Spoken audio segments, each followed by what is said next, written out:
Hey, friend, I want you to take a moment and really think about a time when someone made you feel small. Maybe it was a parent who never seemed satisfied no matter what you did. I remember a friend telling me how her father would come home from work, sit at the table, and barely glance at her drawings, always saying, "That's nice, but try harder."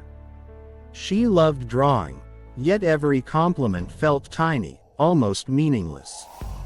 Or maybe it was a partner who picked you apart, day after day, pointing out every little mistake.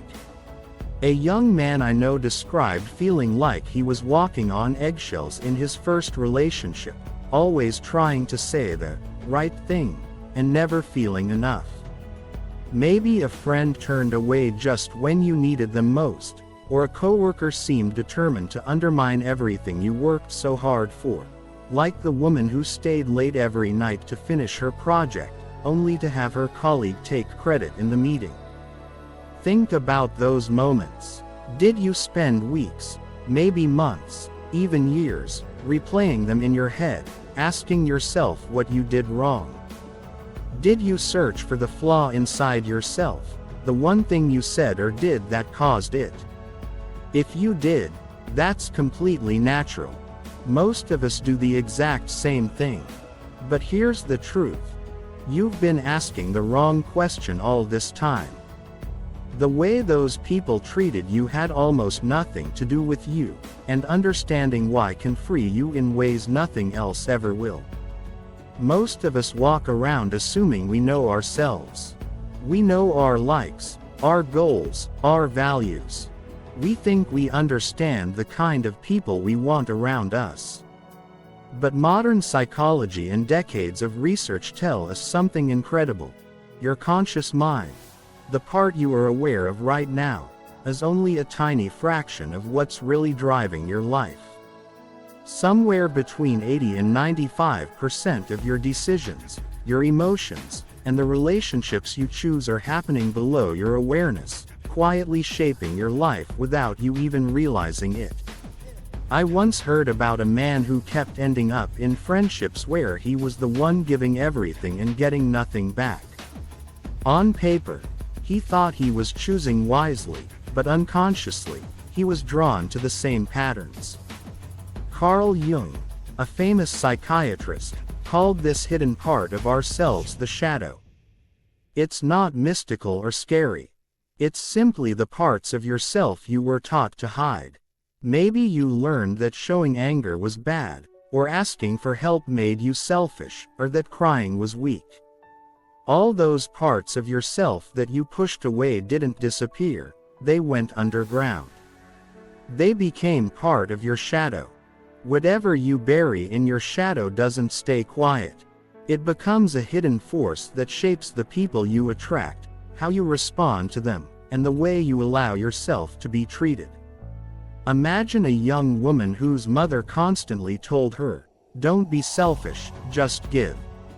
As an adult, she found herself in a relationship with a man who expected everything from her and gave nothing back. Or the man who buried his anger because it was bad, and ended up with roommates who exploded over the smallest things. This isn't bad luck, it's your shadow doing its work. Jung called this projection. The qualities you refuse to see in yourself, you notice vividly in others, and you're naturally drawn to those who embody them. That person who mistreated you. In some ways, they were reflecting parts of yourself you had buried and refused to face. Your childhood left a blueprint inside you. Not a conscious plan, but a map that shaped your expectations of love, connection, and acceptance. A little boy who grew up with a mother who was distant learned to equate emotional distance with love.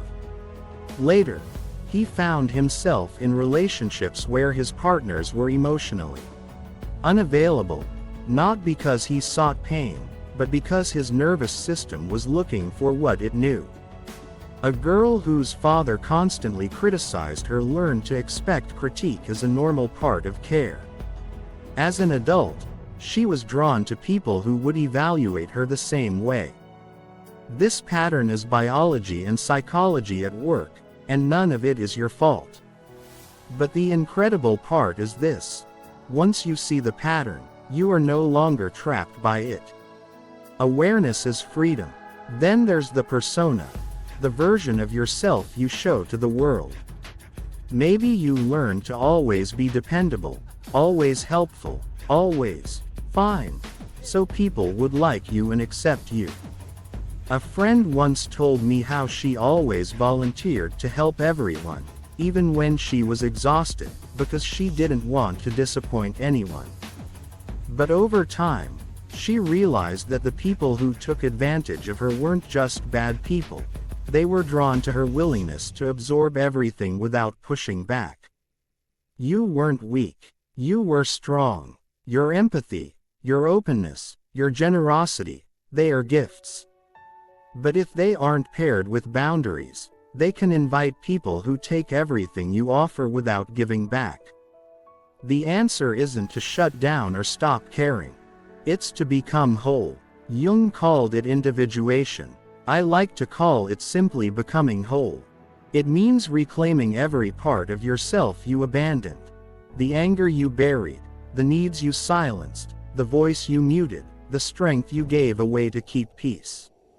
Until you reclaim these parts, you'll keep attracting people who treat them as if they don't exist because, at some level, you've been treating them that way yourself. This isn't easy work. It takes honesty, patience, and courage. It means noticing the patterns in your relationships, observing what triggers you, grieving the love, safety, or validation you never received, and slowly learning to say no, set boundaries, and honor your own needs. It means recognizing the difference between someone who feels familiar and someone who is truly good for you. I remember a woman who always felt drawn to exciting but chaotic people. One day, she noticed a calm, steady man who seemed almost boring at first. She resisted at first, thinking, he's not exciting enough. But over time, she realized he was the first person in her life who gave her a sense of safety and consistency she had never known. The familiar may bring comfort, but it can also be the same patterns replaying from childhood. The truly good, emotionally available people might feel unusual at first, but they are the ones who can help you grow. As you commit to this inner work, you'll notice changes.